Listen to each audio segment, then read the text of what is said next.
Je vais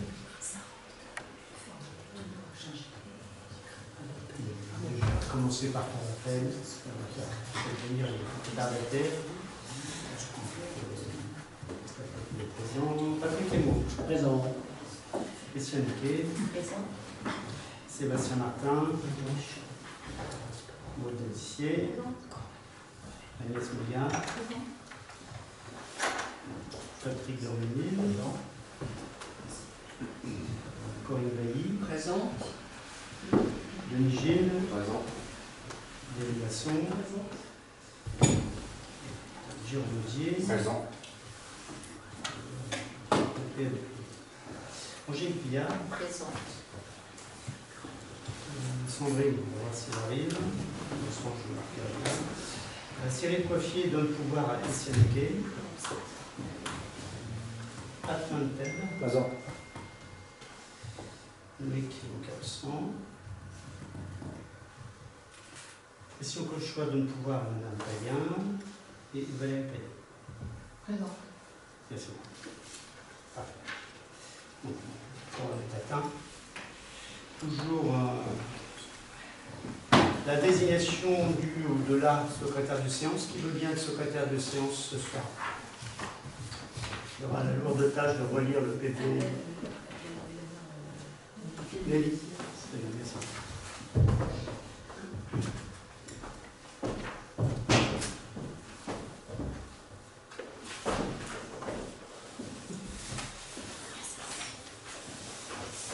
Bien. Bienvenue également au public. Donc 16 sujets à l'ordre du jour ce soir. Et on va rattraper un petit peu notre retard concernant l'adoption des procès-verbaux. Et on commencera donc par l'adoption du procès-verbal du 25 mars, que vous avez eu en copie, vous avez eu l'occasion de lire. Est-ce que vous avez des remarques sur ce procès-verbal? Non, juste dans le procès-verbal, il est dit que Maud, tu peux nous envoyer le diaporama du budget qui était très intéressant. Je me suis rendu compte en me signant qu'effectivement, je n'avais pas fait. Donc, je vais le faire. Merci. Un peu tard, mais je vais le faire. Non, il n'est jamais trop tard. Merci beaucoup. Est-ce qu'il y a des contre, des abstentions? Je vous remercie. Ensuite, le procès-verbal du 27 juin 2025. Est-ce que vous avez des remarques sur ce procès-verbal? Non. Est-ce qu'il y a des abstentions? Des votes contre? Pas d'unanimité, je vous remercie. Et enfin, donc, celui du 30 juillet 2025. Est-ce qu'il y a des remarques sur ce procès-verbal? Est-ce qu'il y a des abstentions? Des votes contre? L'unanimité, je vous remercie. Bien, bon, voilà, ce qui s'est produit, c'est assez exceptionnel. Voilà, on fera en sorte que ça ne se reproduise pas. Je vous demanderai aussi un petit rappel de la bienséance lors des conseils municipaux. Essayez de tenir des temps de parole qui ne soient pas trop longs, parce qu'après, plus on a des échanges, des temps de parole qui sont très longs, pour la retranscription, c'est fastidieux et pas forcément très pratique. Donc essayez d'être bref et circoncis, voilà, tout en vous exprimant, bien sûr, comme il se doit, mais essayez aussi essayer de ne pas vous couper la parole aussi. Je vous rappelle quand même qu'on avait passé en délibération. Voilà. Mais je pense que quand les commissions se réunissent avant, on peut débattre de plein de sujets et quand c'est le principe. Voilà, et quand les commissions ne sont pas réunies avant, effectivement, on les aborde dans le conseil municipal. Très bien, bon, voilà. Parfait. Bien. Si vous le voulez bien, on va pouvoir donc passer au premier sujet qui concerne le recensement, puisque on va être en période à partir du 1er janvier, du 6 janvier, je crois, on sera en période de recensement.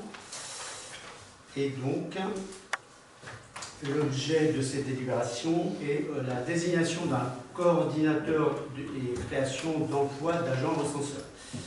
Voilà. Donc, conformément à la loi 2002-267 du 27 février 2002, la collectivité est chargée d'organiser en 2026 donc, les opérations de recensement de la population à Charleroi.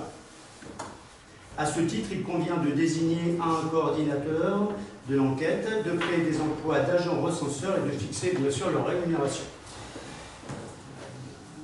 Vu l'avis favorable de la Commission Finances et Affaires Générales, qui s'est réunie le 19 novembre 2025, il vous sera proposé ce soir de désigner Corinne Chassis, coordonnateur d'enquête, chargée de la préparation et de la réalisation des enquêtes de recensement, donc c'est en tant qu'agent communal. Le coordinateur bénéficiera d'une augmentation de son régime indemnitaire IFSE de 705 € pour l'ensemble de sa mission. Donc, sa mission, c'est de chapeauter les 4 agents recenseurs. De créer également, en application de l'article 3 de la loi du 84-53 du 26 février 1984, 4 emplois d'agents recenseurs non titulaires au grade d'adjoint administratif territorial, premier échelon, à raison d'une durée hebdomadaire de 17/35e, pour la période comprise donc entre le 6 janvier 2026 et le 21 février 2026. De fixer la rémunération de base des agents recenseurs par référence à l'indice brut 367, sous réserve bien sûr d'une revalorisation indiciaire au 1er janvier 2026, en quel cas sera donc pris l'indice brut correspondant à cette revalorisation au grade retenu donc à l'alinéa précédent. Cette rémunération englobe les éventuelles formations prévues pour ces agents recenseurs. Il convient aussi ce soir de fixer une rémunération sur objectif des agents recenseurs à hauteur de 300 € dès que l'agent recenseur comptabilise plus de 90% de réponses des logements de son district. Voilà. Donc ça, c'est quelque chose qui va aider aussi. Le dernier recensement n'avait pas été aussi efficace qu'on l'aurait souhaité. Donc je pense qu'en mettant en place cette prime d'objectif, on pourra voilà, en tout cas motiver les agents recenseurs. Est-ce que vous avez des questions ou des remarques sur ce recrutement? C'est combien de temps le temps de formation des agents? C'est pas très long. C'est 2 demi-journées. Voilà, 2 demi-journées, tout à fait. Après, ils sont accompagnés. Corinne est là aussi, puisque ce sera Corinne qui va être désignée, Corinne Chassis. Corinne est là, elle a l'habitude, elle a toujours géré les recensements. Ces agents sont accompagnés et font un point journalier avec l'agent. Ils ne sont pas laissés comme ça. Il y aura une tournée qui va être aussi organisée pour qu'ils puissent, de repérage, pour qu'ils puissent aussi repérer les logements qui seront, donc ils devront faire le démarchage pour se reprendre. On peut soumettre au vote. Qu'est-ce qu'il y a des votes contre? Des abstentions? Et je vous remercie.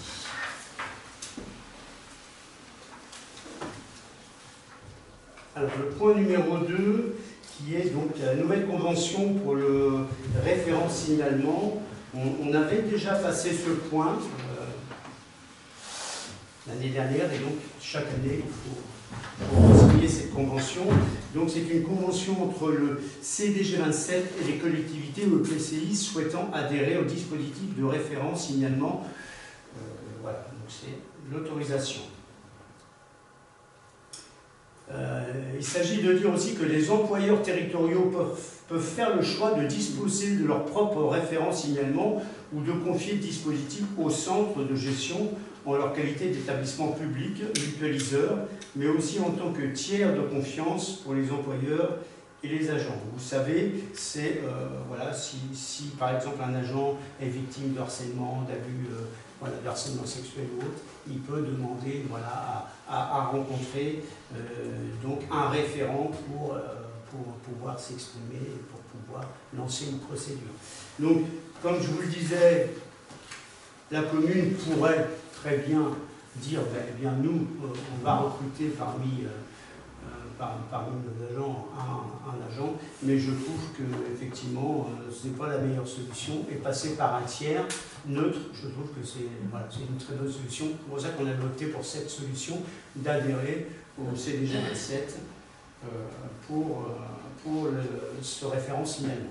C'est plus facile pour les gens qui seraient éventuellement victimes de se confier à quelqu'un qu'ils Oui, ne connaissent pas plutôt exactement. qu'un élu de référence. Quoi. Puis ça pourrait mettre voilà, aussi le référent dans une position pas très confortable. Donc il vous est proposé ce soir de décider que la mise en œuvre du dispositif de signalement des atteintes volontaires à l'intégrité physique, des actes de violence, de discrimination, de harcèlement moral ou sexuel ou d'agissement sexiste est confiée donc au centre de gestion de l'œuvre. Puis on donnera bien sûr tous les éléments à leurs agents pour pouvoir effectuer un signalement avec bien sûr les coordonnées de référent. Juste une question, est-ce que nous avons des retours sur le nombre de personnes, pas le nom bien sûr, mais le nombre de personnes au niveau du département, combien de personnes font appel? Honnêtement, non. Non. Il n'y a pas de synthèse qui ont été effectuées à ce sujet-là. Et ça reste relativement opaque. On a adhéré cette année, donc on n'a pas encore Oui. de retour. Je pense que les autres années, on aura. Oui, je pense que. Mais par rapport au centre de gestion, est-ce qu'on a eu des chiffres, par exemple, ce qu'il était dit que les agents pouvaient faire confiance à leur centre de gestion, est-ce qu'on a des retours? Sur le département, non. Mais je vous dis, comme on a adhéré cette année à ce service-là, Oui, c'est récent. peut-être que l'année prochaine, on aura un rapport d'activité. Oui. Et en concernant cette convention, est-ce qu'il y a des. On peut soumettre au vote, est-ce qu'il y a des votes contre? Des abstentions? Merci pour nos agents. C'est la loi de toute façon. Oui, la loi nous l'impose, bien sûr. Donc le point numéro 3, l'adhésion au contrat de groupe d'assurance statutaire du centre de gestion de l'heure. Voilà. C'est une assurance qui nous permet, vous savez, quand on a des agents qui sont en maladie, qu'il faut embaucher un autre agent pour pouvoir continuer à assurer la prestation, eh bien, on a un petit peu un double coût, et cette assurance nous permet, en tout cas de limiter ces frais supplémentaires. Donc, considérant la nécessité de conclure donc un contrat d'assurance statutaire, considérant que ce contrat doit être soumis au Code de la commande publique, il vous est proposé donc ce soir, si vous en êtes d'accord, d'adhérer donc à compter du 1er janvier 2026 au contrat d'assurance groupe 2026-2029 et jusqu'au 31 décembre 2029 aux conditions suivantes. Donc est-ce que vous avez regardé le petit tableau? Donc ça couvre bien sûr le décès, les accidents de service, maladies imputables au service, y compris temps partiel thérapeutique. Ça couvre aussi les longues maladies, les maladies longue durée, y compris les temps partiels thérapeutiques. Ça couvre la maternité, paternité et l'accueil de l'enfant et l'adoption. L'incapacité style maladie ordinaire, temps partiel, thérapeutique, disponibilité d'office, invalidité temporaire. Voilà, donc toutes ces garanties sont couvertes et nous permettent de limiter les dépenses concernant les agents.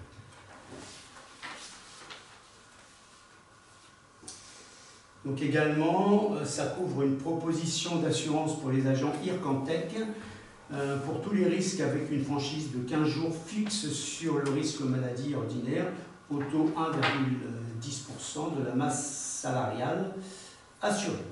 Voilà. Frais du CDG exclus, pas inclus, exclus. Et là, ça couvre donc l'IRCANTEC, oui, également.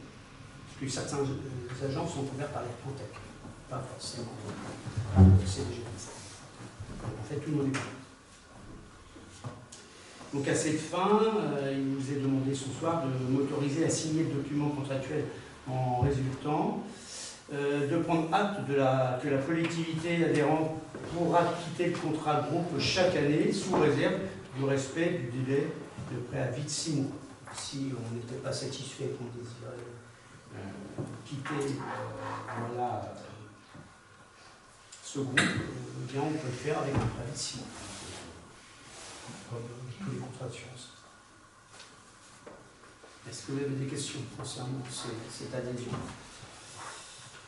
Ça, c'est plus pour la collectivité, évidemment. Ça nous couvre, nous. Est-ce qu'on peut soumettre au vote? Est-ce qu'il y a des votes contre? Des abstentions? À l'unanimité.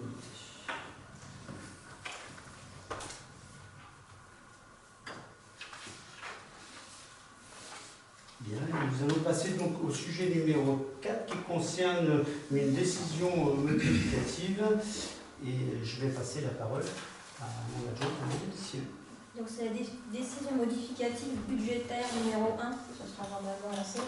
Tous les ans en fin d'année, on est obligé de faire une décision modificative pour compenser certains postes du budget qui pourraient ne pas avoir été suffisamment dotés au moment du budget, et souvent c'est sur le poste de charge de personnel. Donc cette année encore, on a un petit montant à ajuster en charge de personnel pour 30 000 €. Bon, en réalité, il doit y avoir à peu près 25, et par sécurité, on a mis 30, c'est ça? C'est un peu plus que 25, c'est plutôt 27-28. Donc on a mis un tout petit peu plus que prévu pour être sûr de ne pas être embêté au moment du calcul définitif de la paie du mois de décembre.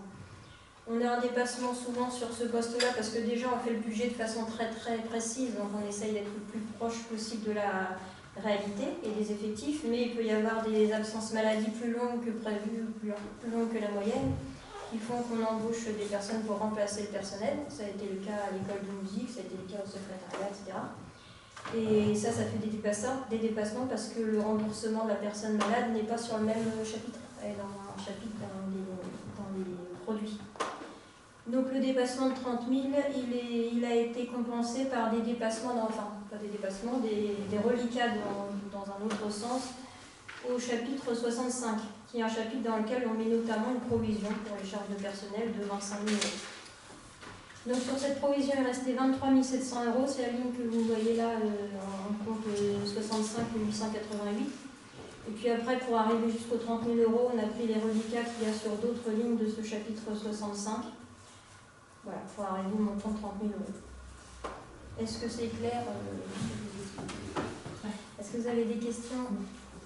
Alors on passe au vote. Est-ce qu'il y a des contre ou des abstentions? Donc à l'unanimité, merci pour la paie du mois de décembre. Vous savez que c'est une souplesse qu'on a avec cette nouvelle nomenclature en fait. Il vient de compte à compte. Oui, mais enfin on faisait déjà des DM même avant cette souplesse-là. Comme ça, on explique bien dans quel poste on prend et dans quel poste on a. Merci Maud. Nous allons passer maintenant au point 5 et je vais passer la parole donc, à l'adjointe Christiane Quay. L'objet, c'est la subvention, ce sont les subventions aux associations, coopératives scolaires, écoles Jules Verne et classes de découverte de 2026. Alors, le conseil municipal doit se prononcer sur l'attribution nominative des subventions et les écoles de Perrier-sur-Andelle et de Charleval co-organisent une classe de découverte au château d'Alois en mars 2026. Afin d'apporter une aide financière au projet, il est proposé au conseil municipal d'attribuer une subvention de 4 260 € à la coopérative scolaire. 28 enfants de CM2 sont concernés par ce projet. Cette subvention représente une participation de 152,14 € par enfant sur un projet total d'environ 10 240 €. Ensuite, la commune prend en charge le transport à hauteur de 2 559 €. Transport mutualisé avec Perrier-sur-Andelle. Considérant l'exposé du rapporteur, il est proposé au conseil municipal de décider l'attribution d'une subvention au titre de l'année 2025 pour un montant de 4 260 € et au profit de la coopérative scolaire de l'école Jules Verne. Est-ce qu'il y a des questions? C'est quoi sur l'enveloppe On est 2024 2023. et les subventions 2025?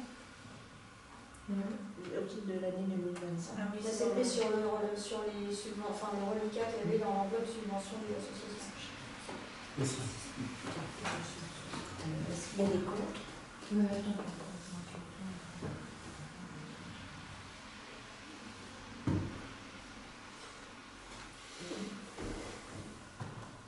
On anticipe parce qu'ils doivent faire des réservations, je suppose.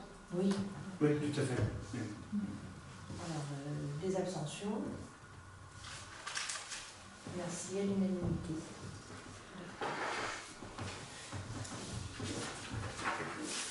Le sujet numéro 6 maintenant, qui concerne ça concerne les conventions pour Charleval Fête Noël, puisque vous savez qu'il convient maintenant de conventionner chaque année avec les associations qui participent à Charleval Fête Noël. Voilà. Depuis 2017, la commune organise les fêtes de fin d'année autour de Charleval Fête Noël. Des associations comme la Team Monster Tractor, les Diablotins, le Comité des Fêtes et le Foyer d'automne soutiennent l'animation et les festivités de la commune de Charleval, réalisent des animations d'intérêt général, d'ordre commercial, économique et touristique.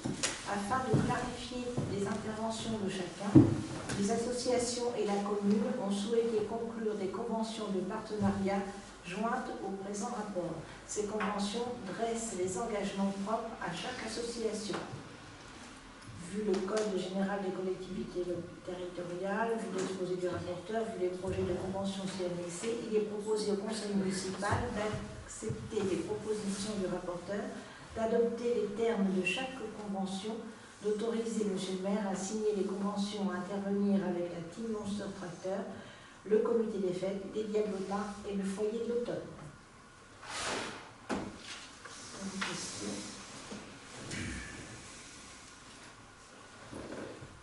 Qui est contre? Qui s'abstient? À l'unanimité, merci. Merci Madame Mété. Ah oui, je reprends la main sur les, voilà, les dimanches. Voilà, comme chaque année, on délibère sur ce sujet-là. Ça concerne donc les avis d'ouverture dominicale 2026 pour Carrefour Market. Donc ça concerne le 4 janvier, le 6 septembre, le 6 décembre, le 13 décembre, le 20 décembre et le 27 décembre.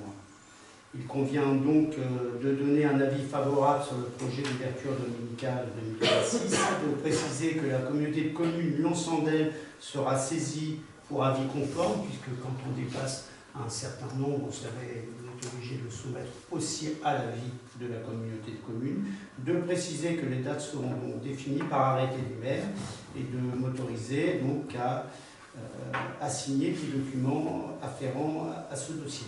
Voilà, bon, vous avez commencé à prendre l'habitude, c'est tous les ans la même chose.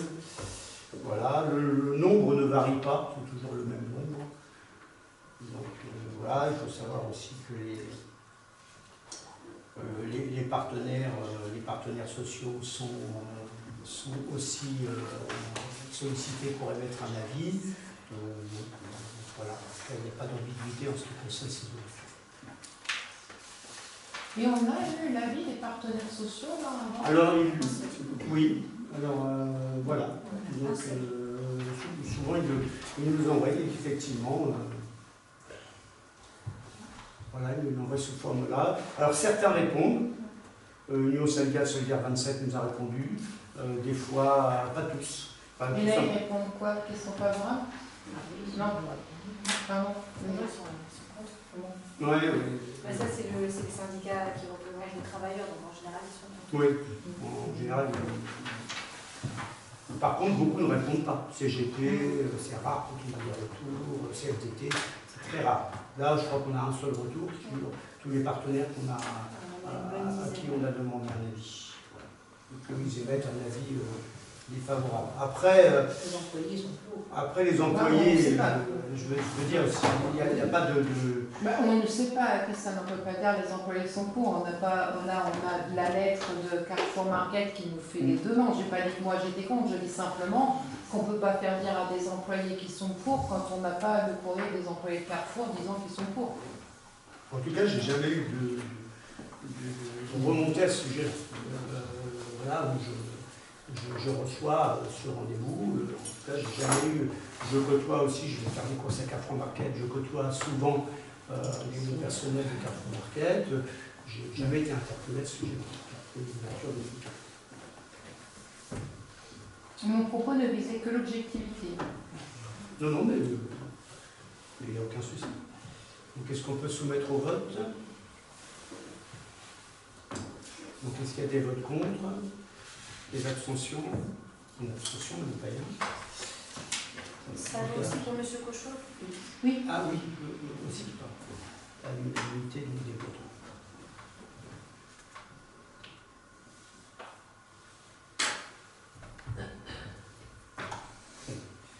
Merci. Donc, ça sera fini au prochain conseil communautaire.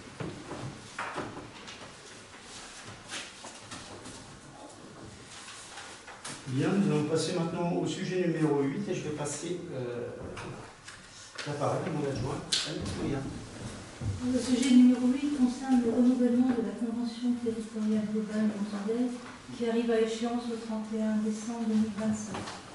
Donc, la Convention territoriale globale mondiale 2022-2025 arrive à expiration et il convient de la renouveler pour la période 2026 à 2030.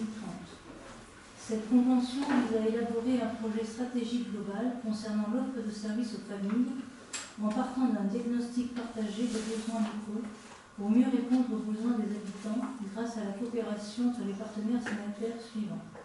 Donc, la communauté de communes Lyon-Sandel, la commune de Charleval, la commune de Fleury-sur-Andelle, la commune de Perrier-sur-Andelle, la commune de Romilly-sur-Andelle, la commune de Pont-Saint-Pierre, la commune de Vendimar, l'État, le conseil départemental, la caisse d'allocation familiale, l'agence régionale de santé, la mutualité agricole de Haute-Normandie et l'éducation nationale.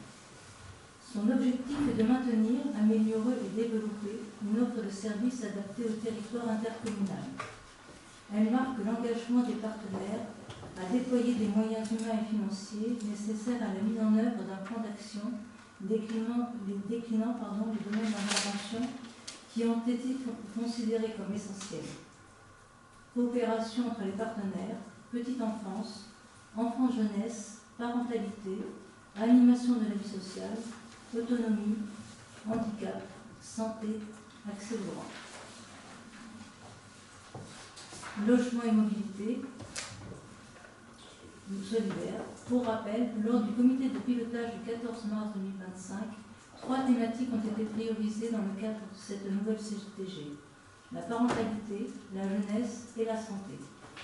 Ainsi, le plan d'action de la CTG en cours a été revu en concertation avec les acteurs locaux et les partenaires, qu'ils soient institutionnels ou associatifs, pour parvenir à un nouveau plan réajusté, réactualisé et rénové pour faire face aux défis des 5 années à venir.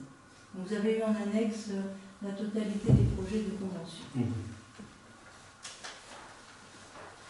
Est-ce qu'il y a des remarques sur ces annexes? Simplement dire que c'est important, une convention territoriale de gestion sur le territoire, puisqu'on y voit tous ses partenaires et que l'intérêt, c'est que cette CTG ait été travaillée avec plusieurs associations locales, dont Espace Libre, et des groupes de travail que je suppose auxquels tu as assisté, Agnès, et que c'est important pour les habitants du territoire de mobiliser autant de partenaires pour pouvoir voir naître des actions en complémentarité de ce qui se passe déjà sur notre territoire. Donc ça, c'est quand même un peu à rappeler, parce que le CTG pour les habitants, c'est pas forcément quelque chose de bien connu, quoi. Est-ce qu'il y a d'autres remarques? Est-ce qu'on peut passer au vote? Est-ce qu'il y a des contre? Des abstentions? À l'unanimité, merci. Merci beaucoup.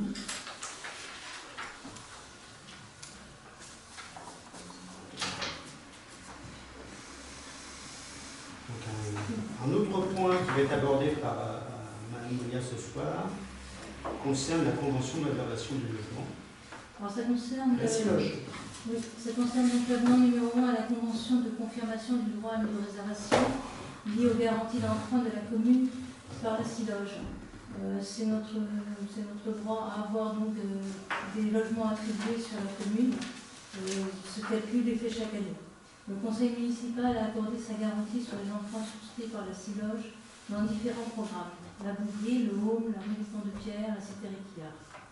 Le Code de la construction et de l'habitation prévoit la possibilité pour la commune d'implantation et les EPCI de bénéficier d'une réservation de 20% des logements, c'est-à-dire un droit de priorité sur certains logements dans la présentation des dossiers en contrepartie de l'octroi de la garantie financière de l'emprunt.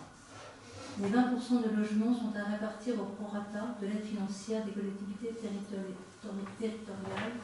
EPCI et établissements publics. Dans ce cadre, on a une convention confirmant le contingent municipal à hauteur d'un logement avec ce bailleur a été désigné le 5 décembre 2023.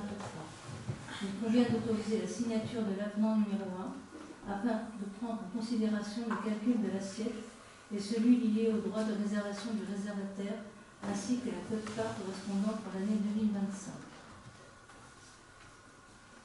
Vu le Code général des collectivités territoriales, vu le Code de la construction et de l'habitation, notamment les articles L.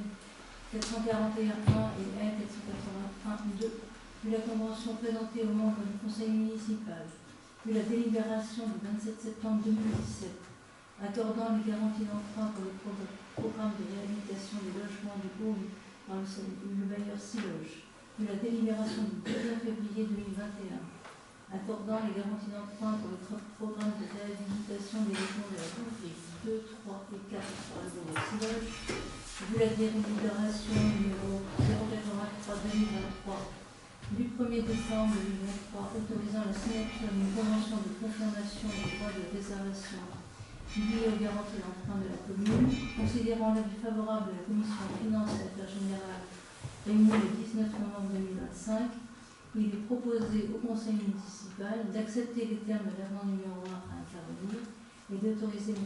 Blair ou son représentant à signer l'avenant numéro 1 à la convention de réservation des logements avec la Siloge. Bon, compte tenu des calculs qui ont été faits, on a droit normalement à 0,1 logement et quand c'est en dessous de 1, on a droit à un logement. Donc on a un logement réservataire au niveau de la Siloge.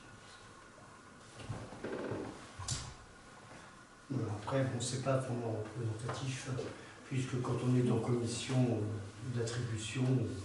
Quand on est en commission d'attribution, on arrive à faire passer. On arrive bien sûr le plus possible de charge. Voilà, à obtenir beaucoup plus que 1.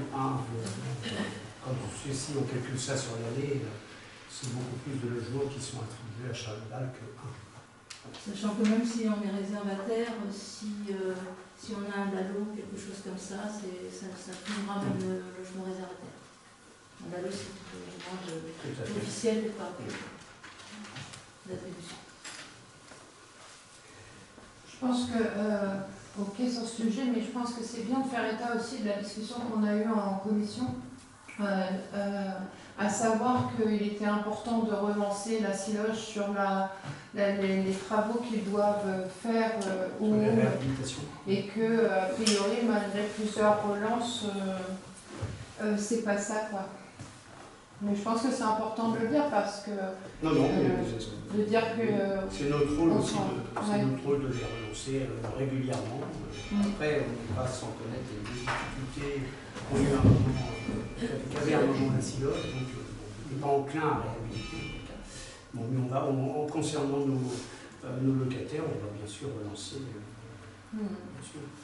Mais il n'y a pas que l'eau, mais de toute façon.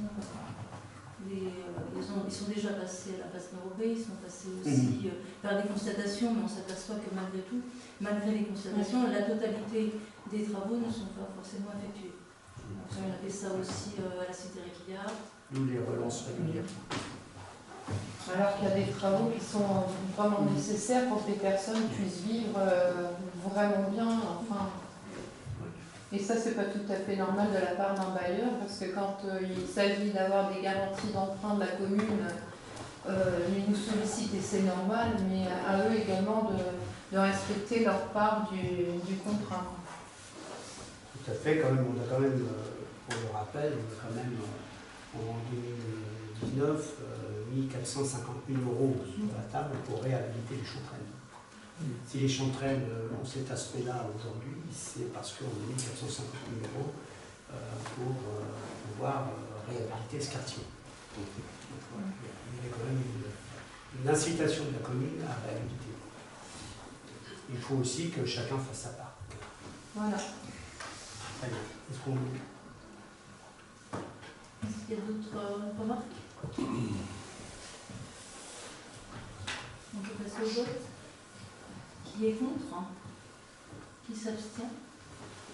À l'unanimité, merci. Merci Agnès. Nous allons passer maintenant au dossier numéro 10 qui concerne la redevance d'occupation du domaine public GRDF. Je vais passer la parole à mon adjoint Sébastien Lampalle. Merci, bonjour à tous. Alors, sujet plus léger, hein. Sujet plus léger quand même, mais bon, voilà, faut faire. Donc, il s'agit d'une redevance d'occupation du domaine public du réseau de gaz, hein, donc sur 22 mètres. Hein, donc voilà, après un calcul qui nous ramène un peu au collège, avec plein de parenthèses, de multiplications, et tout ça, nous arrivons à 143 € pour 22 mètres. Donc voilà la redevance qu'il faut.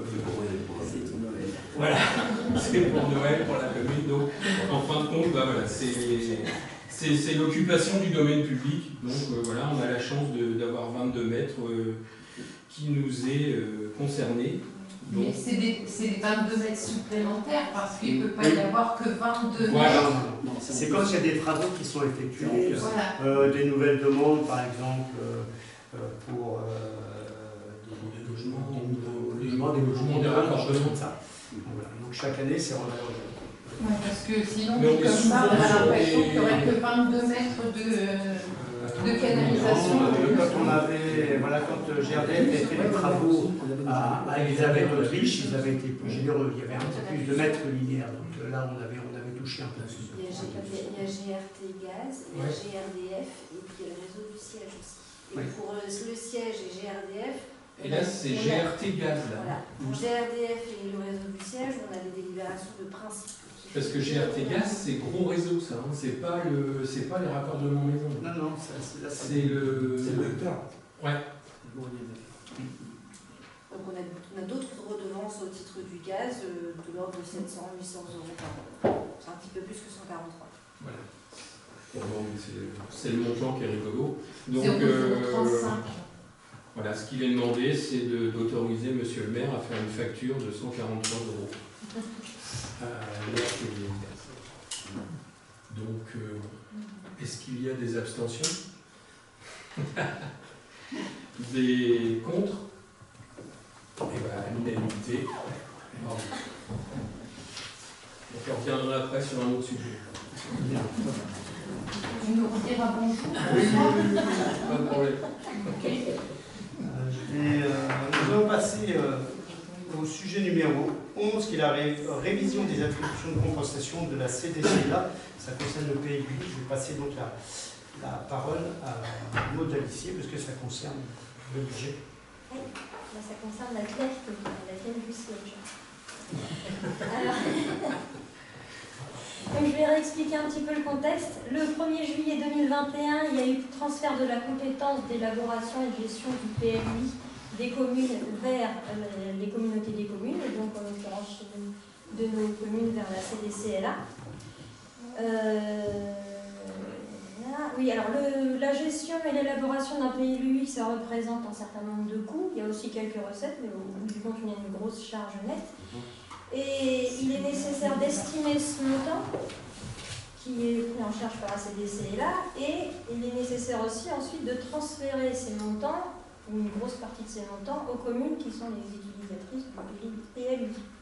Et cette estimation et ce calcul des transferts, c'est la charge d'une commission qui s'appelle la CLECT, Commission locale d'évaluation des charges transférées. À chaque fois qu'il y a un transfert de compétences des communes vers la communauté des communes, il y a la CLECT qui se réunit pour évaluer les montants et ensuite savoir comment il sera transféré aux différentes communes.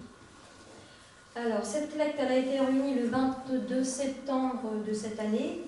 Normalement, suite à la réunion de la collecte, il doit y avoir 3 mois, enfin, on doit, dans chacune des communes, voter si la décision qui est proposée par la collecte dans les 3 mois. Donc, on a jusqu'à mi-décembre. Donc, on fait aujourd'hui.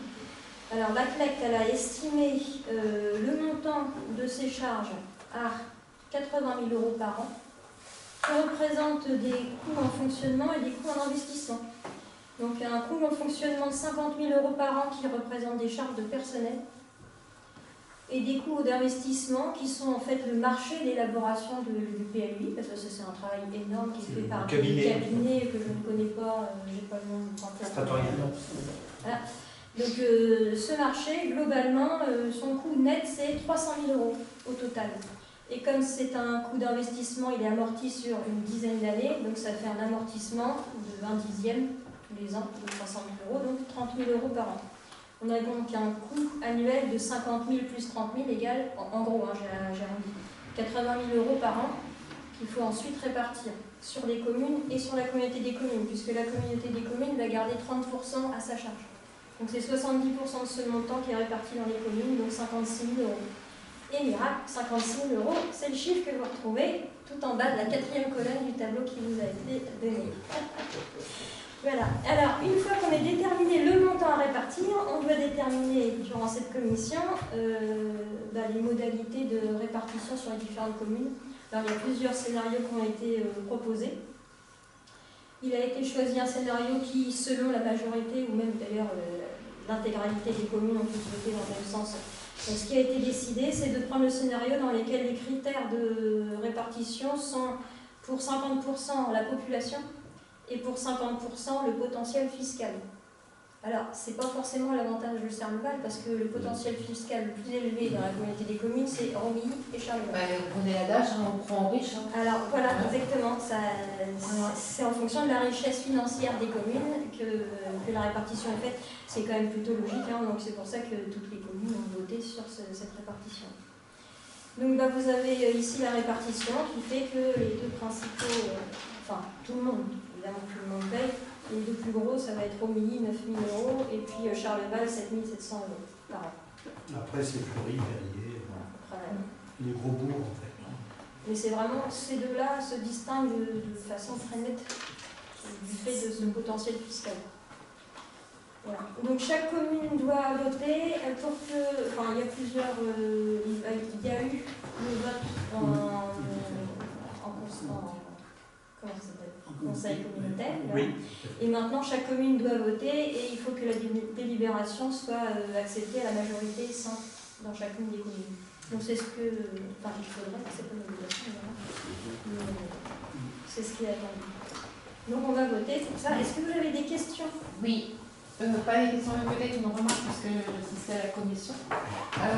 Dire que peut-être ça va enlever du travail, enfin, puisqu'il y a une strate supplémentaire pour gérer le PLUI, peut-être il va y avoir un peu moins de boulot à réaliser au niveau de la commune sur ces dossiers en urbanisme. C'est pas tout à fait ça, ça sera une strate supplémentaire en fait. Voilà, il faudra toujours de toute façon qu'on ait un personnel d'accueil. Il y a des dossiers, des fois, qui ne sont pas si simples à mettre en place et on accompagne beaucoup aussi les administrés, les Charlevalais, sur la composition, la façon de composer le dossier, la façon il faut faire des photos, il faut faire des croquis. Et c'est pas la mission dont j'ai oublié l'acronyme, mais non. Donc non. On va payer 7 722 € par an. Ils interviendront. Et ça ne va pas simplifier.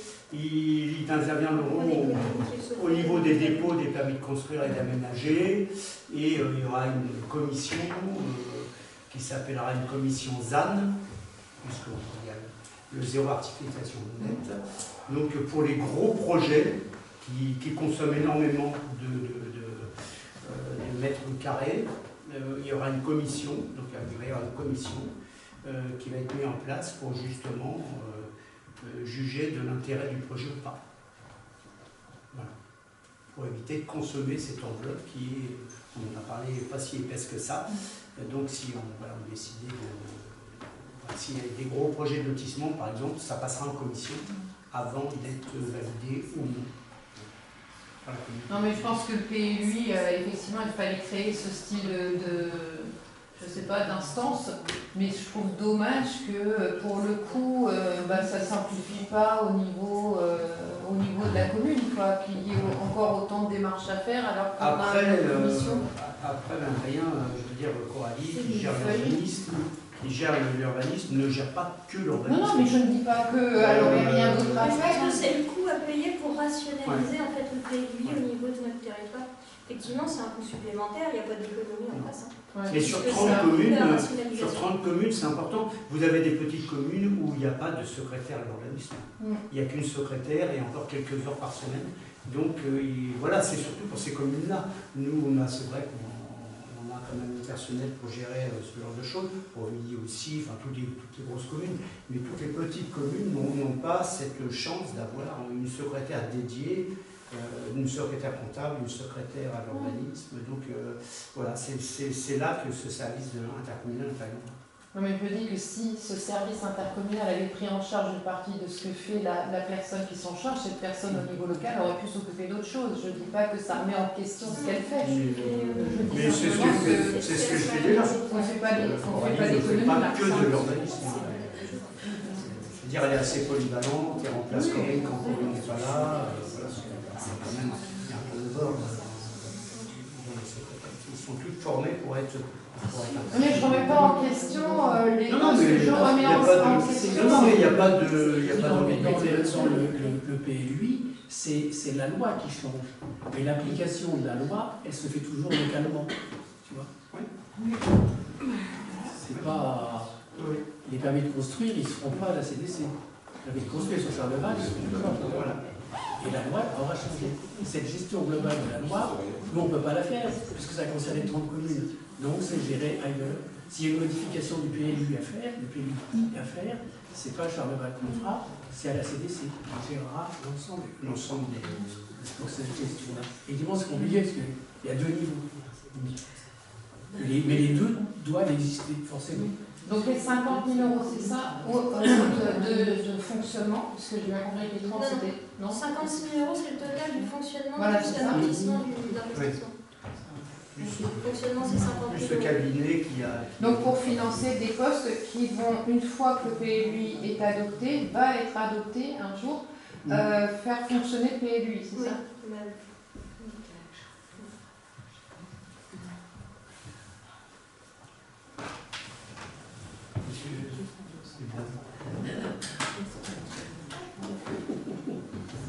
Oui, alors est-ce qu'il y a des abstentions?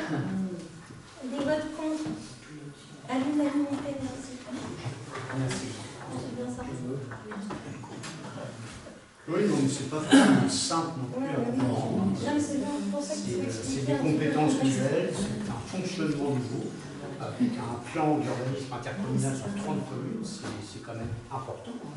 Et le cabinet qui a travaillé, on a fait beaucoup d'ateliers avec Patrick, on a fait au moins une quinzaine d'ateliers avec une grosse organisation, avec tous les maires et tous les personnes qui ont été désignées dans chaque commune. Il y avait 2 personnes dans chaque commune. On a travaillé pendant presque un an. Oui, je ne dis pas que l'élaboration a demandé du temps. C'est après d'un point la de gestion vue purement financier, mais je comprends complètement ta question. Je me suis fait la même réflexion. Donc c'est clair, c'est comme ça. C'est un service supplémentaire, donc un coût supplémentaire.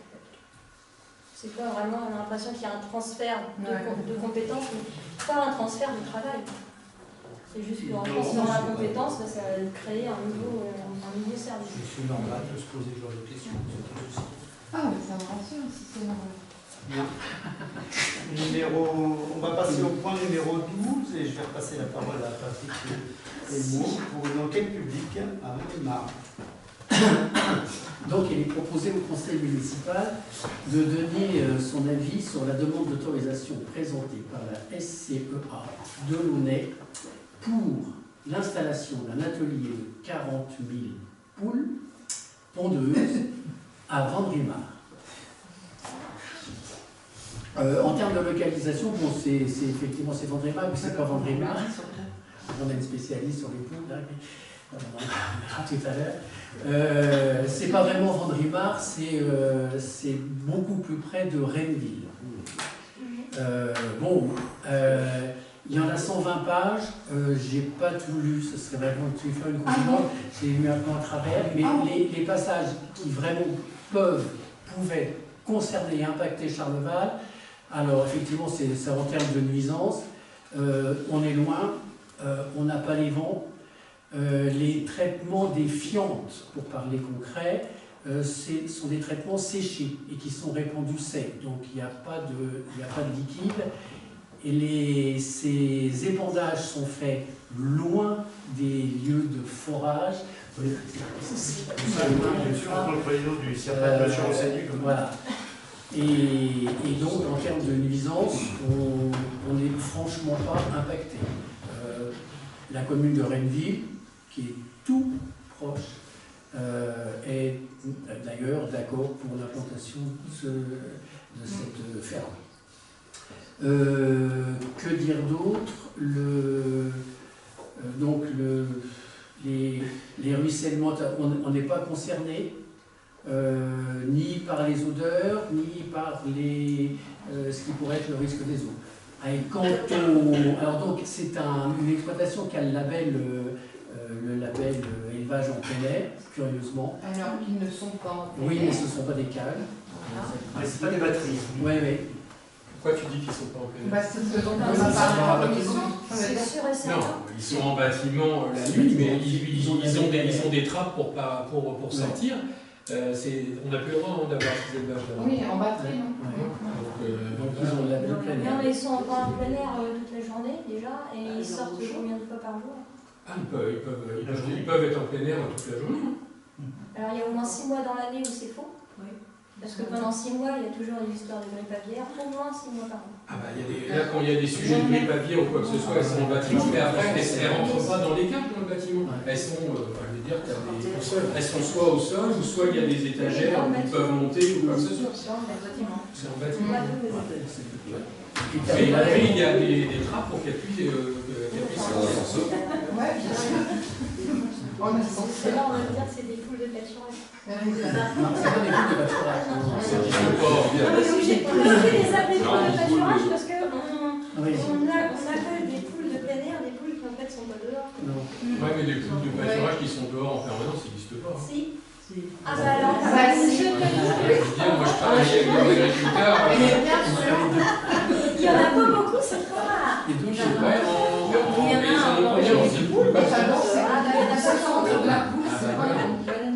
non mais c'est ça, à un moment, après il y a aussi une question de rentabilisation.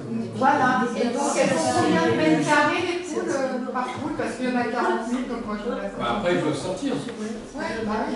Mais par rapport je dirais à des cages, c'est quand même autre chose quoi. C'est sur une surface de combien? Ah, je n'ai pas la surface. Ah, comment ça? Je n'ai pas sous les yeux. Je n'ai pas le bâtiment. J'ai pas le bâtiment.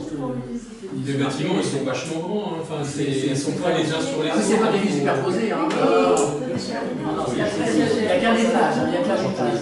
Non, mais je veux dire, c'est. Moi, je ne sais pas comment on peut être contre. Je vais vous dire pourquoi. Parce que moi, j'ai vu arriver des œufs. Des œufs qui venaient d'ailleurs. Avec des jaunes tout petits, dont on ne savait pas ce que les poules avaient mangé. Donc, là, tu te produis local quand même. Ces œufs-là arrivent en France.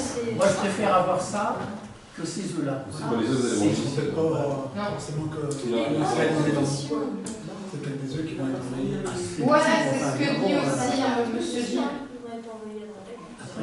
On maîtrise pas. Il y a un contrat, je suppose, avec une ouais, donc c'est même pas si les choses sont distribuées dans la région. C'est pas comme ça, je crois que c'est la coopérative Par contre, on va avoir des poules réformées tous les ans, puisque là, voilà, tous les ans, on va changer les poules, donc il y aura des poules réformées. Il est. Ouais. Juste, moi, ma position, elle est comme toute celle, à chaque fois, on nous demande un avis avis sur des sujets où nous ne sommes pas experts, bah, je le dis parce que quelquefois on nous demande des avis d'installation de feux d'artifice, là c'est des avis d'installation des trucs en découle. Nous ne sommes pas des experts, moi je ne peux pas garantir que sur la santé publique il n'y ait pas de problème, qu'il n'y aura pas d'odeur, donc sur tous ces sujets-là je ne suis pas experte et donc moi je ne vote pas des sujets sur lesquels je ne m'y connais pas. Voilà. Comme d'habitude un tailleur. Après, on ne peut pas s'y connaître dans tout ça. C'est un avis, mais bah voilà, ce genre d'élevage, c'est pas contradictoire. Mais vous êtes des experts. En fait, ce qu'on nous demande, c'est quand même une partie un peu de mon métier. Donc je connais quand même un peu le sujet et je peux te dire que ce genre d'élevage, c'est quand même plus qualitatif. Donc il n'y aura pas d'odeur, rien, tout ça, tu peux nous garantir. D'accord. Bah, si tu es un expert, en plus c'est des fientes sèches, donc t'as pas d'odeur. Ce sera un méthaniseur, j'aurais pas tout la même. A priori, il n'y a pas de gaz. Voilà, j'aurais une approche un peu différente. Pour répondre à la question de tout à l'heure, le bâtiment fait 4000 m². En fait, c'est 4000 mètres créés, plus 3000 mètres déjà existants, donc on arrive à 7000 mètres carrés. Donc il y a 7000 mètres, je pense qu'il y a de quoi aller. Plus ça sur l'extérieur. Ça c'est pour des pâturages qu'il faut. Dans tous les cas, est-ce que vous êtes prêts à émettre un avis? C'est un élevage qui pourrait doubler de volume ou... Après, s'il veut plus de poules, il faut qu'il construise un autre poulet. Parce que là c'est normé, hein, tu peux pas mettre autant de poules que tu veux dans un bâtiment, quoi. Enfin, tu peux plus. Avant, on pouvait. Après, il y avait plein de... Mais là, moi, je te reprends. Tu dis que c'est plus près de Rennesville. C'est faux, le Fayette, c'est plus près de Rennesville. Non, mais là, on est près de Rennesville. Non, c'est du côté Rennesville, c'est le Fayette. C'est le Fayette, mais c'est la sortie du Fayette. Donc c'est la boîte de levée. Le Oiseau, c'est à 1 km. Non, c'est... Ouais, c'est tout, c'est à Rennesville. Donc j'ai pris, pour compléter, j'ai pris approche quand même auprès de mes collègues concernés, qui étaient beaucoup plus près que nous, qui eux, vont émettre un avis favorable. Je ne dis pas qu'il faut copier, mais comme ils étaient concernés, ils ont une proximité beaucoup plus... nous, en tout cas pour eux, pour Perrier et Rennesville, Rennesville c'est déjà acté, ils ont donné un avis favorable. Et Perrier, il pense que ça peut amener de l'emploi aussi. Il y a quand même une grosse demande en neuf. Ah, mais que ça ne vous influence pas, c'était juste une information. Quand même, des œufs comme tu as les mêmes choses en plus. Ça va sûrement impliquer une logistique transport par contre, mais qui va pas. Voilà. Ouais, mais c'est pas du gros transport. Bah, tu auras un SMIC. Oui, mais pas pire que les 40 000 œufs par jour. 40 000 œufs par jour, ça fait C'était pareil pour le lait. Mettre 9 sur un SMIC. C'est pareil pour le ça lait. va faire 2 palettes par jour, un truc comme ça. Même pas. mais non, mais c'est Attends, c'est des grosses palettes et tout. Non, mais T'as déjà travaillé les toi ou pas? Ah oui. 40 000 Tu veux dire que tu n'y es pas.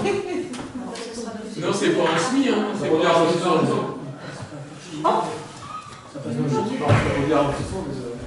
Je vois de changer des poules, c'est bien là.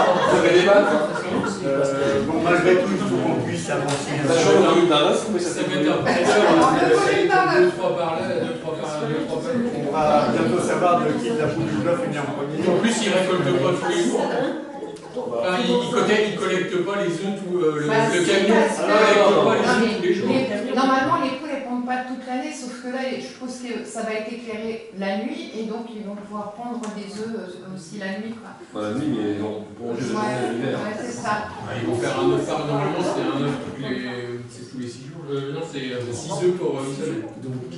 Il y a des cycles où ils ne pondent plus dans les Bon, après, j'ai jamais parlé avec une Moi, je pense qu'on peut encore revenir sur le sujet pour le moment.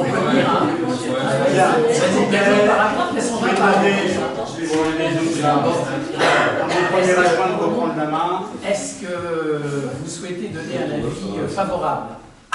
Moi, oui. Je voudrais bien voir les masques pour le oui. Favorable. Oui, favorable. Oui. Ouais. Alors, attendez, je vais Il y a noter. pénurie d'œufs. On peut Il n'y a pas assez d'œufs dans les supermarchés. Alors, favorable. Sinon, c'est des œufs ukrainiens. Donc, Ensuite, c'est Lily.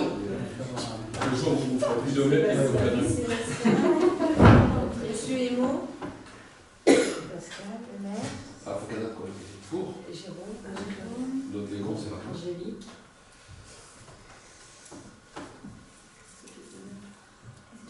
Oui, Oui, est-ce qu'il y a des contre? Non, non. Est-ce qu'il y a des abstentions? Pas le reste. Oui. Ah. Moi aussi, il y en a deux. Oui.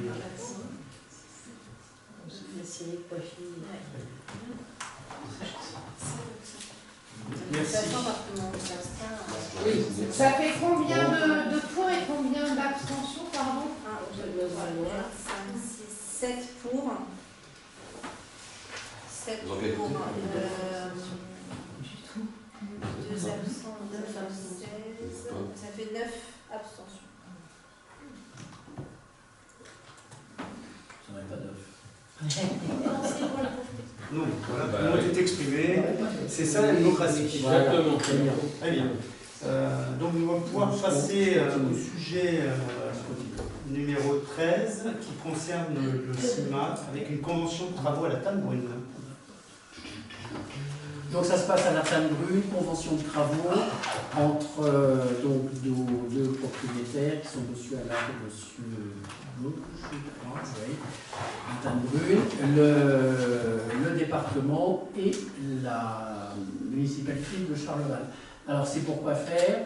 C'est pour endiguer les inondations et les ruissellements successifs sur nos deux habitants de la Tanne-Brune et puis aussi de l'établissement à côté.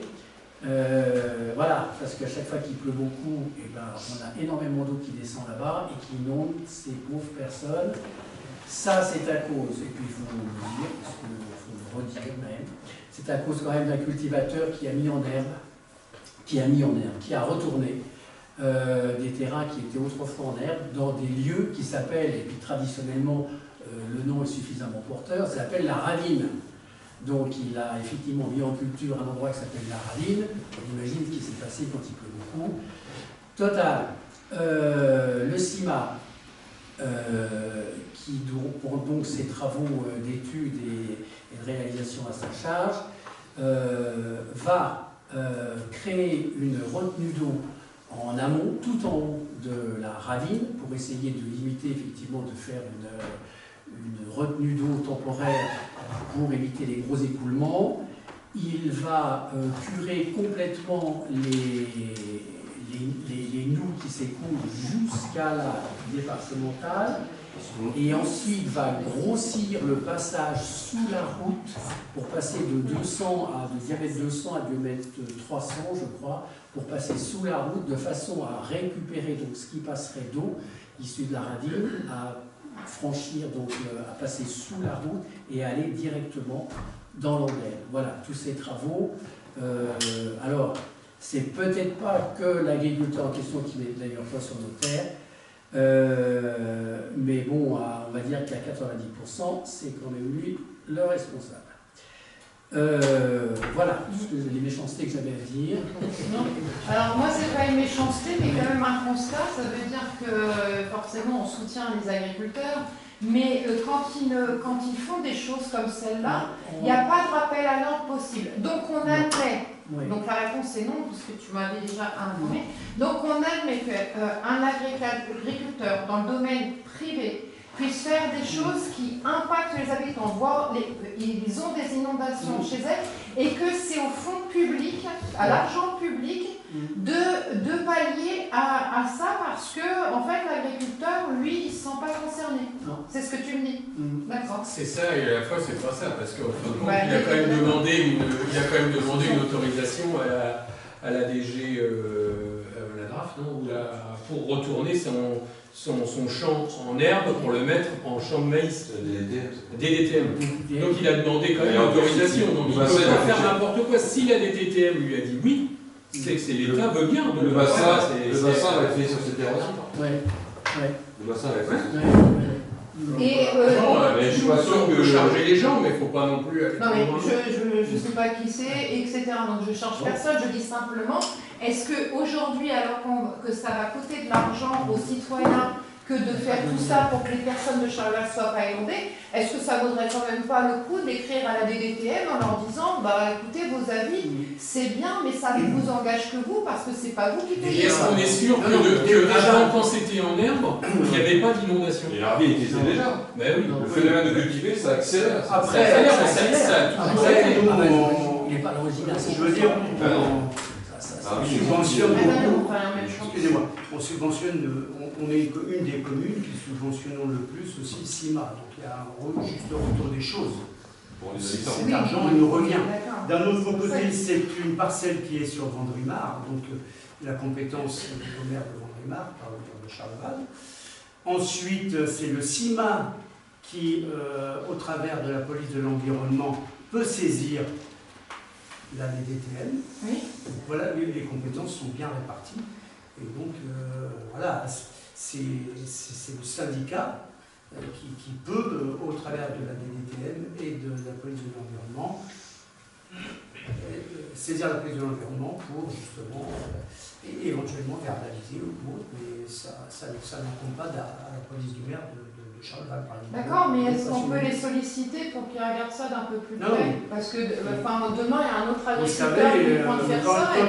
Quand le syndicat décide de mettre une somme d'argent pour régler un problème, on sait bien qu'il s'inquiète quand même de savoir ce qui a causé le dégât et pourquoi.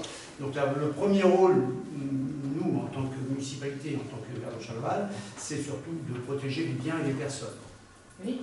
Ensuite, tout ce qui, voilà, toutes ces mesures administratives et ces poursuites éventuellement par la police de l'environnement, ça concerne le syndicat et éventuellement la mairie. Mais on a des représentants dans ce syndicat, donc on peut faire Bien aussi sûr. remonter que les Charlevalais vont payer des travaux qui sont liés à ça. Moi, je me suis déplacé sur place avec M. Smag, qui est vice-président du CIMA. C'est comme ça aussi qu'on avance. C'est pour ça aussi qu'on a pu faire curer la route de Fleury pour pouvoir justement éviter les montées en charge. Donc voilà, il y a un dialogue quand même avec ces partenaires-là, et c'est grâce justement à nos représentants.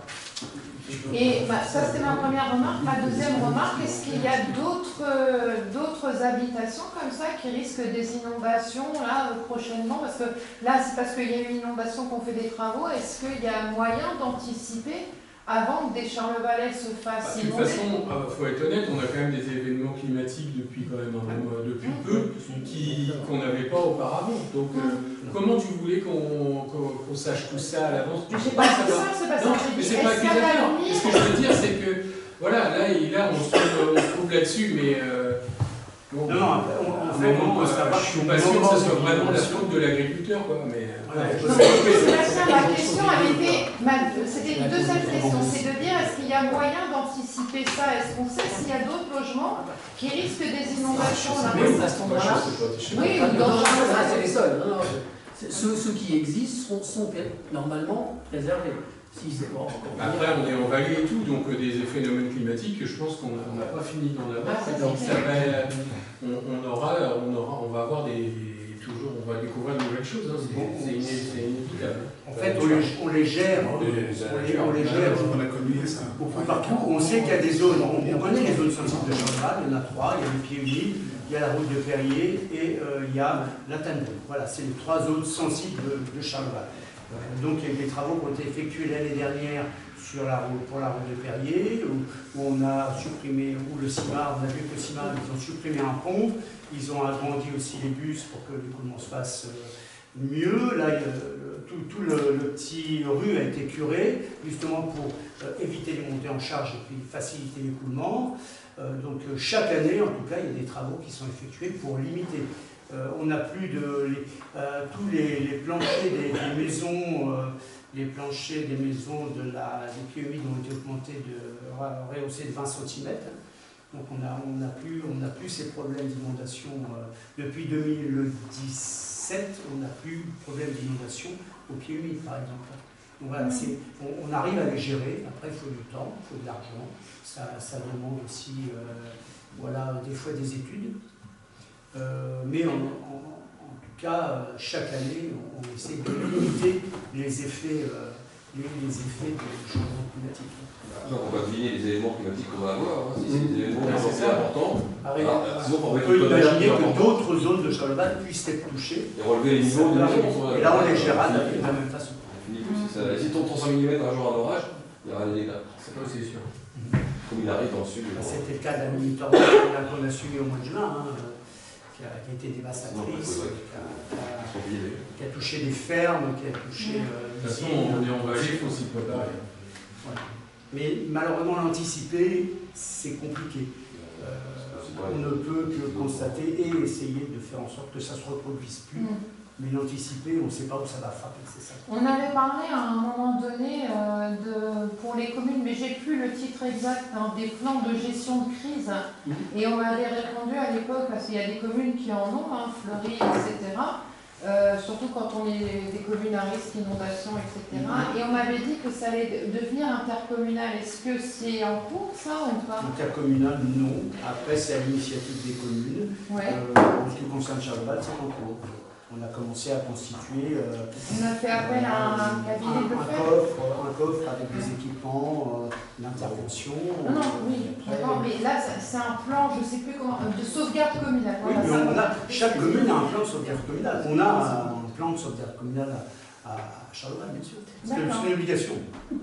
Ça n'était pas encore l'an passé, mais si c'est une obligation et qu'on en a un, vous pouvez me transmettre, s'il vous plaît. Oui. Mais c'est possible qu'on avec des élus référents. Il est évolutif. Ah mais forcément, oui. Mais au moins le dernier qui a été mis en place, je pense que ça pourrait tous nous intéresser. Parce qu'il a dit, voilà, face à telle crise ou voilà, face à tel phénomène, ce qu'on a prévu de faire dans notre commune, ce serait bien que les conseillers. Merci. Donc voilà. Alors, donc il vous propose d'accepter les termes de cette convention. Donc on a reçu 3 personnes. Pourquoi la commune de Charleval? Parce que nous, on a dans cette affaire la charge de l'entretien, entre autres, de cette grosse canalisation qui passera sous la RD1. Donc voilà. Est-ce que vous êtes favorable? Est-ce qu'il y a des propositions contre? Bien évidemment.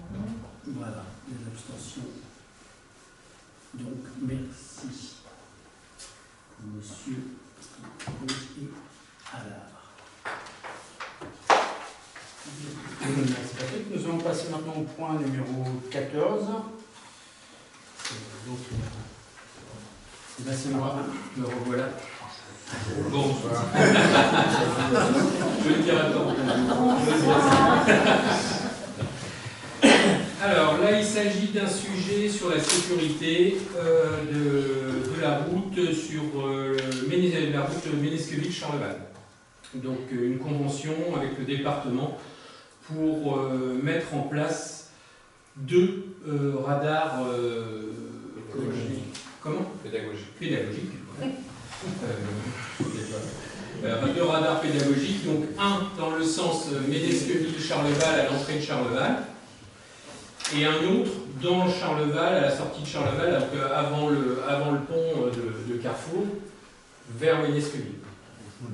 Alors il faut savoir que là, si on a pris cette décision-là sur cet axe-là, c'est que ça roule très vite. On a pas mal de gens qui nous viennent là-dessus. Et on a eu un accident assez grave, puisqu'on est en face à face dans le virage. Donc bon, c'est pour c'est de la sensibilisation, hein, mais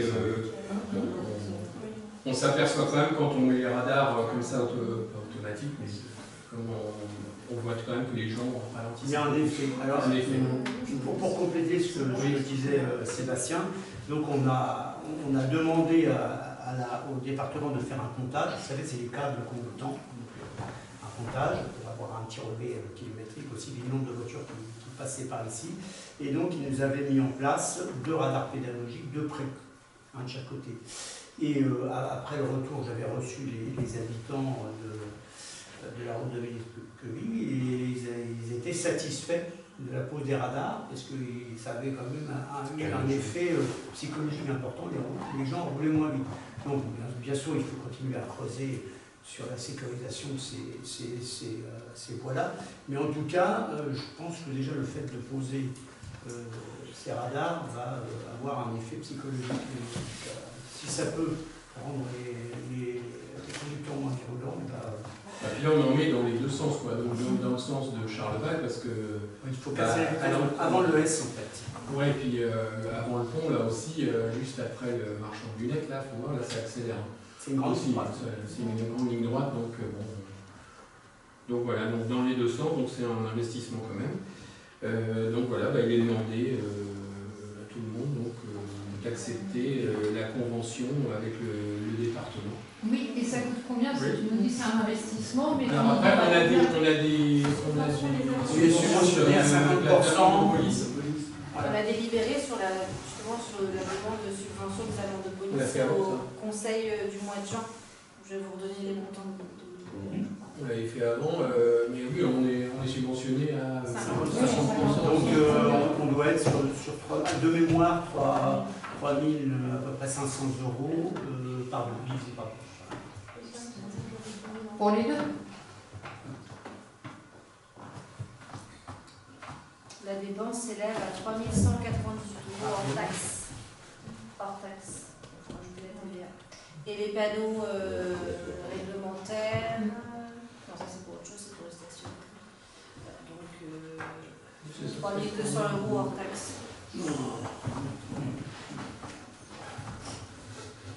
On est assez bien subventionné pour tout ce qui est équipement de sécurité.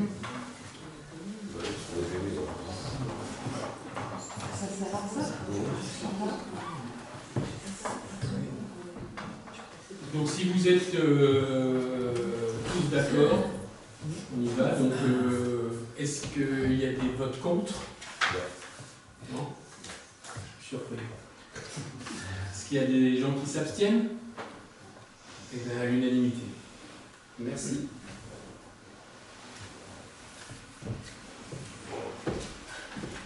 Alors on va, après les poules, on va parler champignons.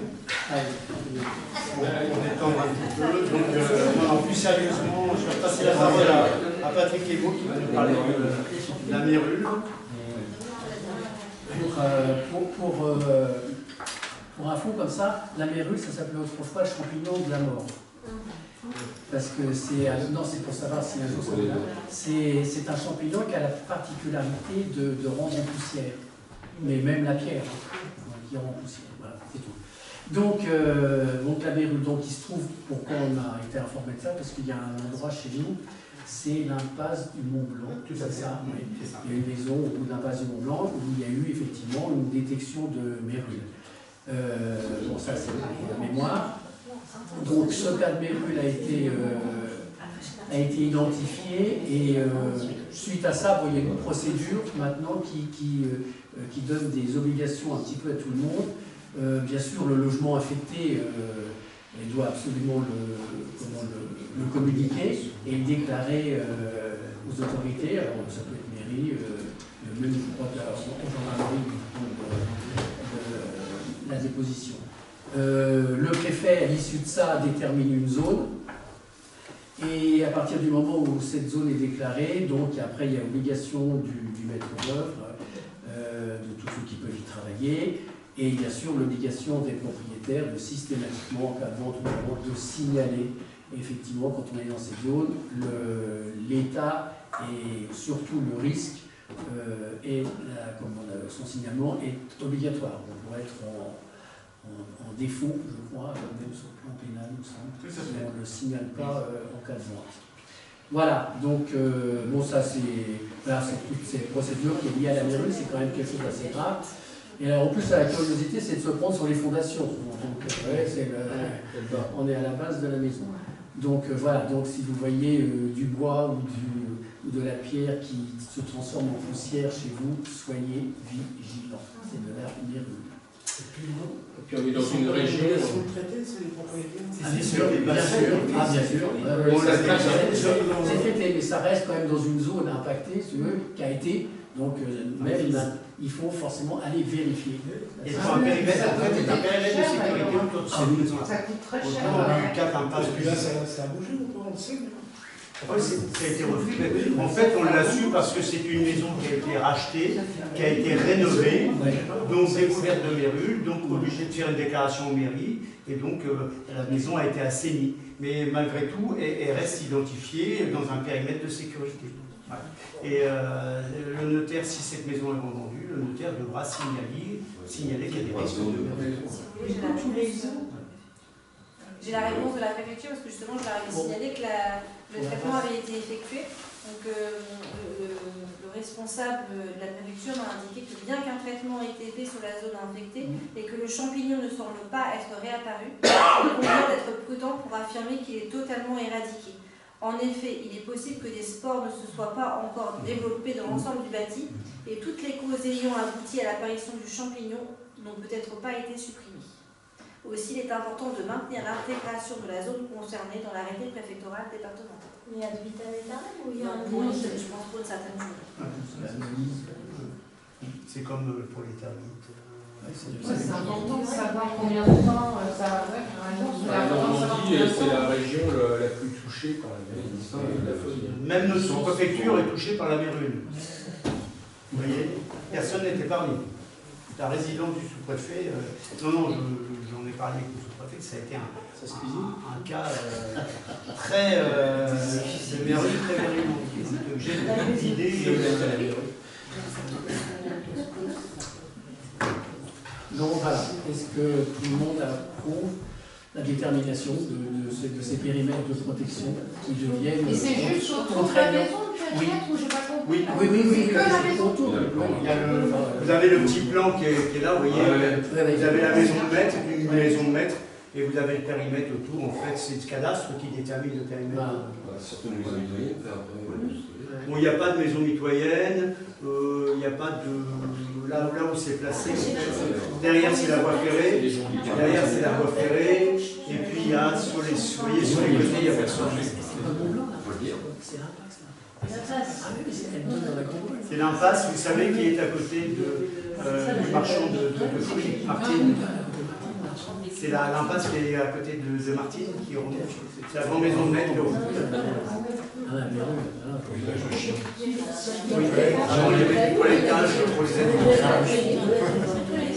Ça va pas la chose. Oui, il y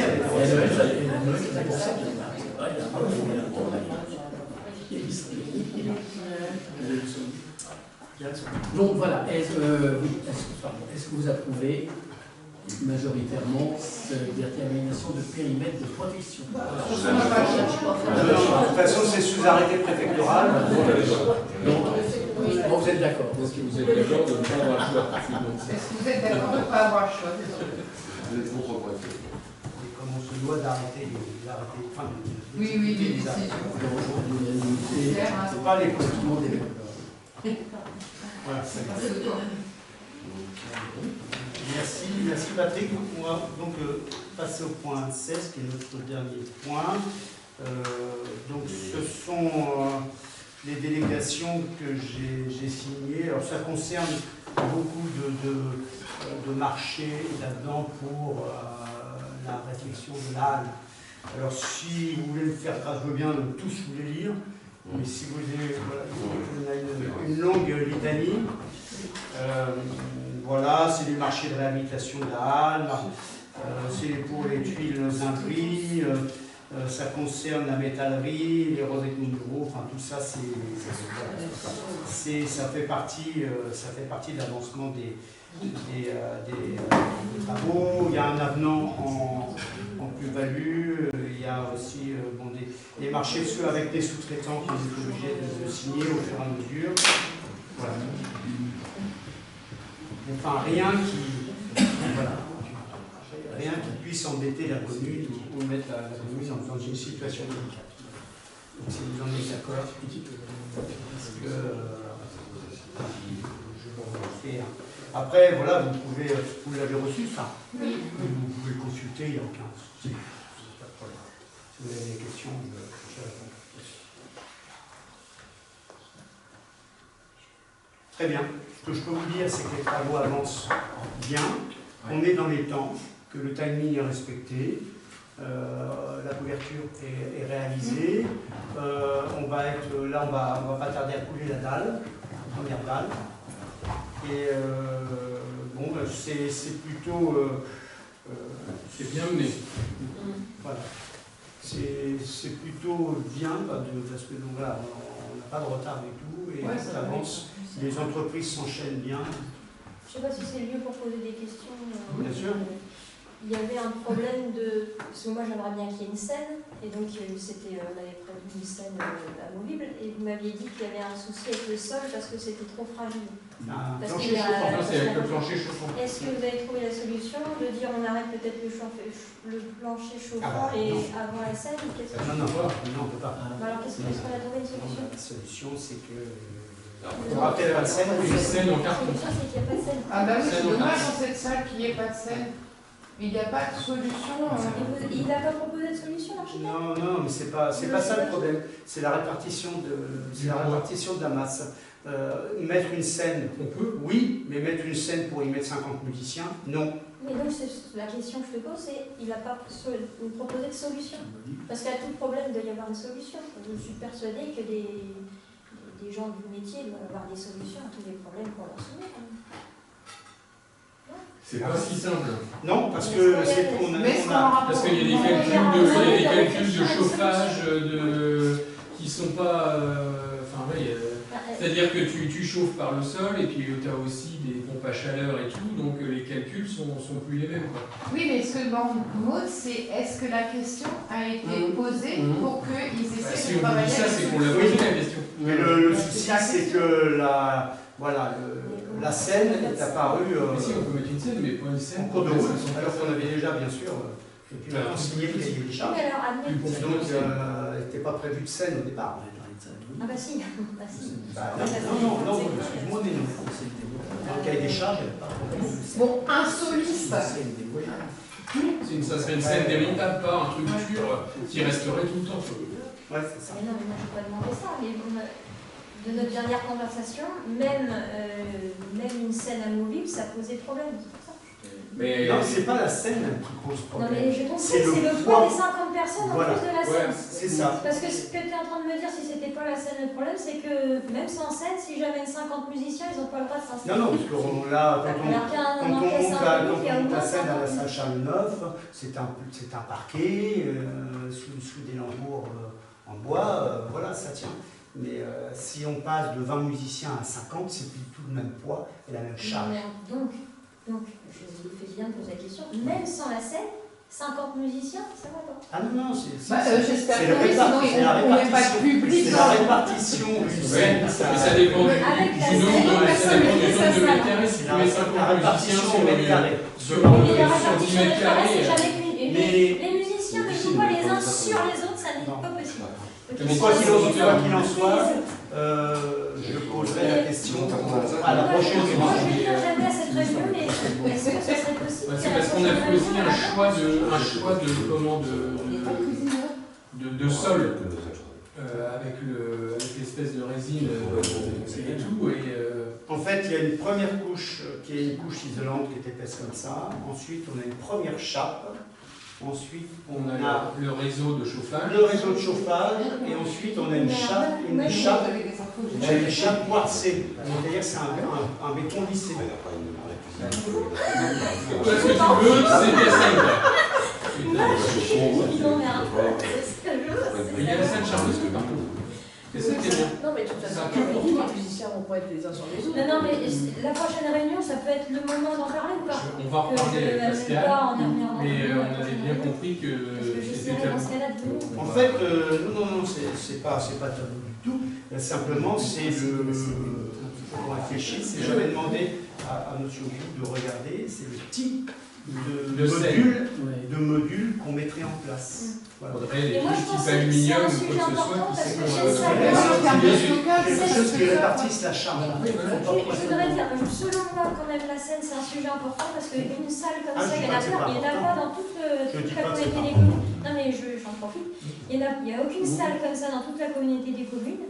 Donc s'il doit y avoir une salle comme ça, enfin il va y avoir des concerts dans cette salle-là, et s'il n'y a pas de scène, ben, ça fait pas salle de concert, tu vois, on peut aller, c'est à Vendrémar qui a une... C'est à Vendrémar qui a la grande salle. Il y a l'orchestre symphonique de l'Opéra de Rouen qui vient, et il joue à plat. Voilà, tu vois bien que tu n'es pas dans une salle de spectacle. Après, il faut que les spectateurs soient allongés. Voilà, il faut mettre des gradins au niveau du oui, mais on pense que c'est un problème à l'envers. C'est un problème à trois corps. Parce que ce soit des musiciens sur une scène ou que ce soit des gens sur des gradins, la répartition de la charge. Je pense que c'est pire. Non, mais ce qu'il faut, c'est qu'on arrive à trouver les bons modules. Pour la scène, il faut qu'on arrive à trouver des bons modules qui répartissent bien la charge. Les musiciens sont généralement très étalés parce que justement ils ne peuvent pas jouer les uns à côté des autres. Donc et il y a un lieu de stockage, parce que si c'était une scène amovible, il y a un lieu de stockage prévu dans la salle? Non. Parce que sinon, les services techniques, à chaque fois, ils vont faire ça. Non, mais certaines solutions sur les côtés ou quelque chose dans le genre. C'est un truc moche. Je ne veux pas voir les trucs sur les côtés. L'idée de cette salle, en fait, l'idée de cette salle, c'est que ce qui nous manquait, c'est la capacité d'accueil. À la salle Changeant, il faut être limité. Là, on a une capacité d'accueil sur... c'est pour ça qu'on n'a pas prévu de scène ou quoi que ce soit, parce qu'on a une capacité d'accueil d'à peu près de 250 à 300 personnes. Ce qui n'est pas négligeable. Mais à partir du moment où, effectivement, on met du mobilier, on charge la salle, on perd la moitié de la capacité d'accueil. Oui, mais bon, il faut déjà 250 personnes dans le même jour. C'est pourquoi moi je prends assez mode, ça veut dire une salle comme ça sans scène. Quand on fait le repas du 1er mai, on remplirait la salle sans problème. Oui, parce qu'à Saint-Charles-Neuf, c'est 180. Non, 150. Oui, alors, oui, non, mais d'accord, je vous crois, sauf que cette semaine, j'ai demandé pour une autre asso le règlement intérieur de la salle Charles-Neuf, et il y a écrit 180 personnes. Et c'est pas spécifié assis. Non, c'est assis.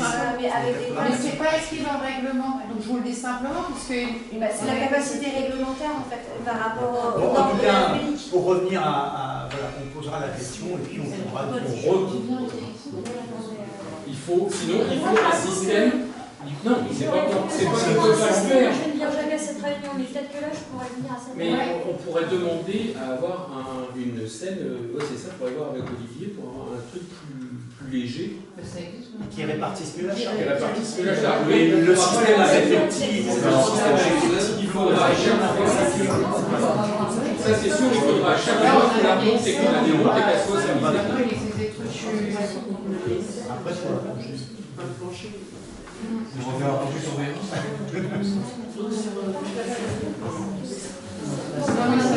Non, la scène, non. Mais il existe des modules plus légers maintenant que ce qu'on a. Oui, c'est ça. C'est simplement un module qui répartit bien la charge.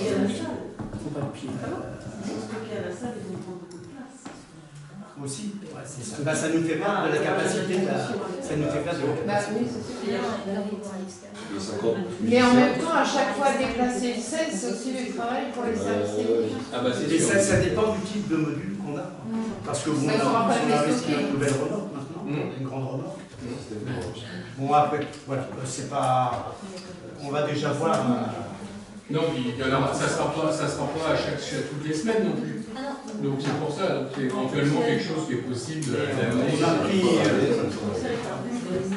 On prend en compte en tout cas. C'est important que. Non, mais bien sûr. Après, il y a la salle qui est toujours encore plus disponible. Et c'est indispensable. C'est ce que j'ai essayé de mettre en valeur, c'est que oui, sur cette salle-là, qui est la seule dans tout le territoire, je pense que c'est pas votre scène, donc tu ne peux pas dire que c'est la salle de spectacle du territoire, et c'est un petit peu... Il y a une salle à Romilly-sur-Andenne, et il y a une scène. Oui. Ce n'est pas très pratique ni la scène ni la salle, mais il y a une scène. il y a la taille de la scène. Quand une scène fixe, ça te fige un truc. Non, mais l'objectif n'a jamais été de mettre une salle fixe, ça on l'a toujours dit. On avait même dit que ce qui était certain, c'est qu'on mettait les rideaux pour définir un lieu, et qu'on mettrait une salle à voler. Moi, j'ai toujours gardé ça en tête.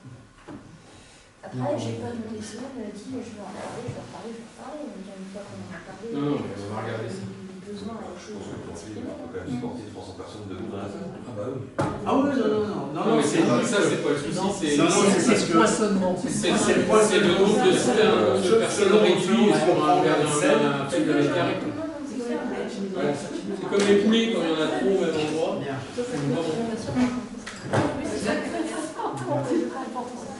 Très bien, est-ce qu'on peut... Moi, je voulais juste faire une petite remarque, simplement.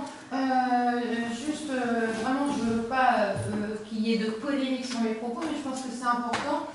Dans la navette, sur l'article relatif à la fusion, il y a écrit que la fusion est née après plusieurs mois d'échanges entre les parents, les enseignants, nous-mêmes les élus. La fusion des écoles. Mais ce n'est pas sur le sujet de la fusion, c'est simplement sur ce qu'on communique. On est tous d'accord, on vient d'adopter le compte-rendu du dernier conseil du mois de juillet. Et si on n'avait pas voté la fusion en juin, mais plutôt en juillet, c'est bien parce que on s'était aperçu que les parents, même les enseignants, n'étaient pas forcément au courant au 20 juin qu'il y allait y avoir une fusion. Donc je trouve ça pas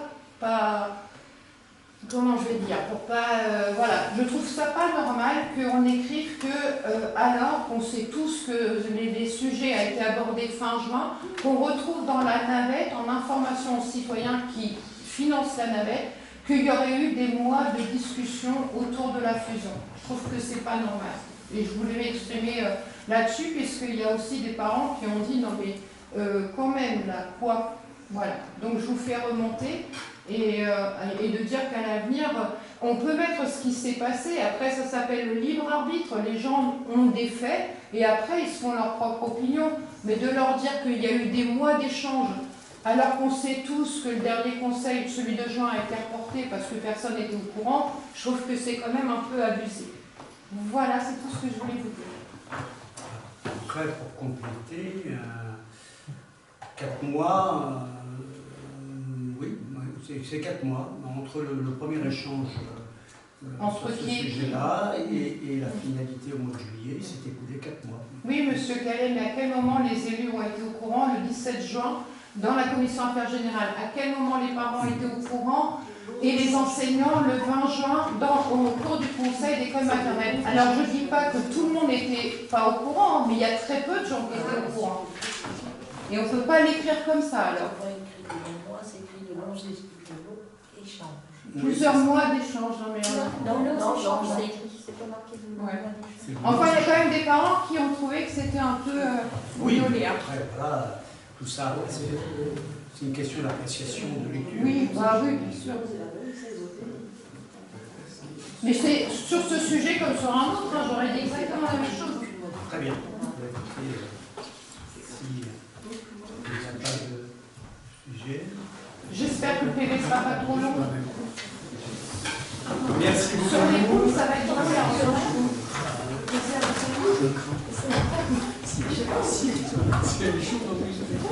Merci à tous et à toutes. Je peux en parler pour bien après, sûr. mais je voulais envoyer par messager, mais donc on a un concert organisé dimanche qui vient à 16h30 ou 16h, c'est pas samedi. Ah non, c'est dimanche. Dimanche 29. Non, c'est dimanche. Ah pardon, c'est samedi 29. Samedi 29, voilà, samedi 29.